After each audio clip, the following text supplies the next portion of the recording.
샬롬, 오늘은 레위기 24장 보겠습니다. 23장에서는 지금 나의 절기들이니 너희가 성회로 공포할 여호와의 절기들이니라.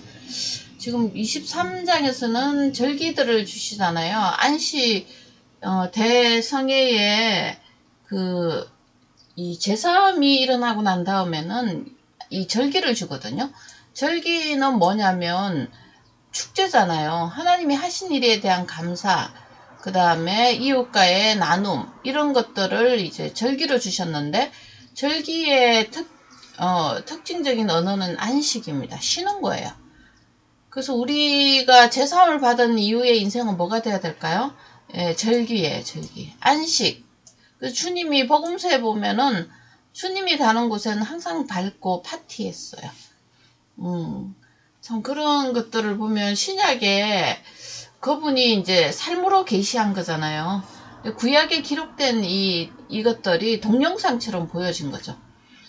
그래서 이 문자로는 그분을 알기가 힘이 들어요. 복음서가 딱 붙어야 이게 이런 거구나, 이런 걸 우리가 알 수 있고, 그 다음에 우리는 이걸 어떻게 적용을 하고 누리냐, 믿음이라는 거죠. 마음의 법으로죠. 그래서 여호와의 유월절부터 시작되는 쭉 7월의 절기들이 있잖아요. 그래서 일하지 말지니 그 다음에 이제 안식하라는 거죠. 주님이 하신 것을 믿으면서 살으라는 거죠. 너희는 너희 대대로 지켜야 할 영원한 규례다. 얼마나 이게 언약의 은혜입니까? 유효기간이 보험이 100년만 있다. 그러면은 안 되잖아요. 이 기쁨이 영원히 주시겠다. 이렇게 약속하셨죠. 그래서 이 기쁨의 원천 되시는 주님이 우리 마음속에 살잖아요. 우리의 생명 속에 사시잖아요. 이게 이제 신약의 사람들입니다. 구약의 사람들하고는 너무 다르죠. 그래서 은혜의 시대 이런 거라고 합니다. 자, 그래서 뭐 구약 사람들도 나쁘진 않아요. 이런 약속들을 지키고 그분이 하신 말씀에 대한 신뢰도를 갖고 있었다면 그 인생도 살만하죠.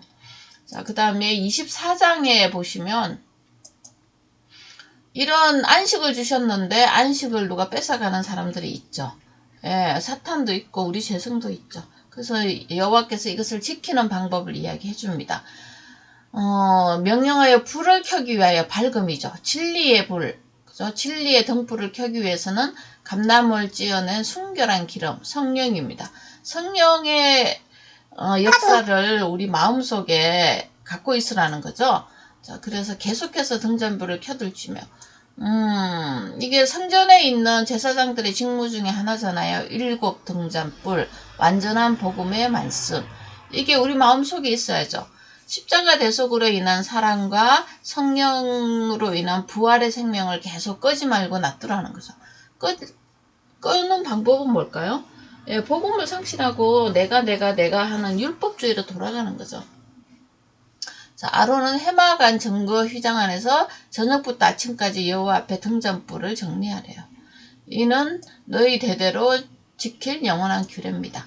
그는 여호와 앞에서 순결한 등잔대 위에 등잔을 항상 정리할지니 정리하라 켜두라. 예, 굉장히 이제 강조를 하죠. 또 고운 가루를 가져다가 12개 떡을 굽되 각 등위를 10분의 2 에바로 하여 죽으심과 부활입니다. 10분의 1 죽으심, 10분의 1 부활하심.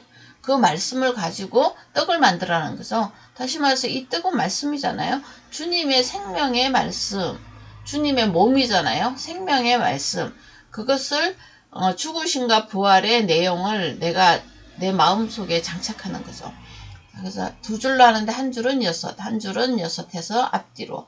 이제 12지파를 의미하지만 지금은 이제 10이라는 교회수죠. 형제수죠. 형제들이 이 떡을 나누어 먹어야 된다는 거죠.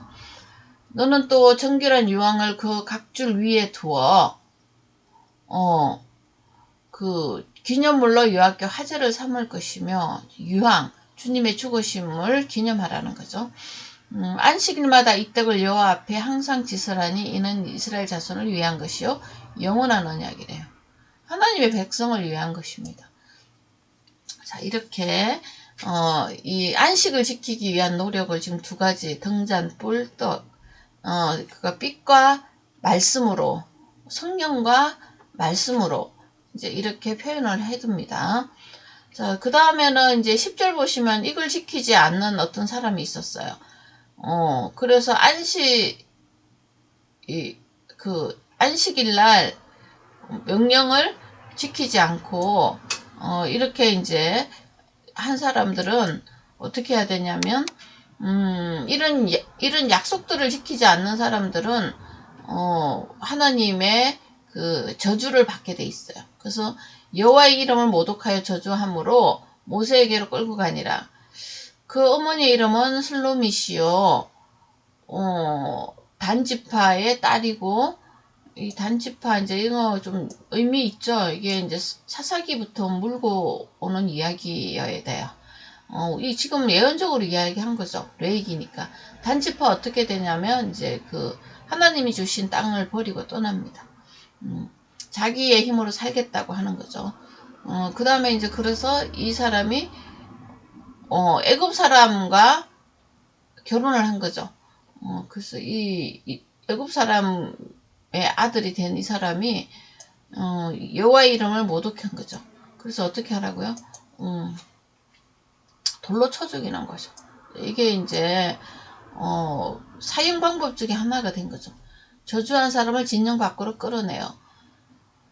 그래서 갑자기 이런 말씀과 진리를 지키라는 것 다음에 여호와의 이름을 모독하는 것, 안식을 주신 주님의 이름을 모독하는 것, 이거 이제 거의 뭐 예제 판례법처럼 이렇게 돼 있죠. 돌로 맞아 죽는다. 결국은 제1계명이죠. 여호와의 나 외에 다른 이름을 다른 신을 두면은 하나님께서 살려두지 않겠다는 그 10계명 중에 하나예요. 그 다음에 2계명, 3계명 다 같은 말입니다. 자, 그래서 오늘은 여기서 이제 주님의 이름을 모독하면 어떻게 된다. 근데 이게 하나님 말씀이 복음이란 거는 우리가 이렇게 여호와의 이름을 모독하지 않고 살려면 등잔불, 떡을 항상 내 마음에 둬야 된다. 이렇게 이제 반면교사 또는 역지사지 뭐 이런 형태로 우리가 성경을 읽어 놓으면 좋은 교훈이 되겠죠. 자, 오늘은 여기까지 하겠습니다. 샬롬.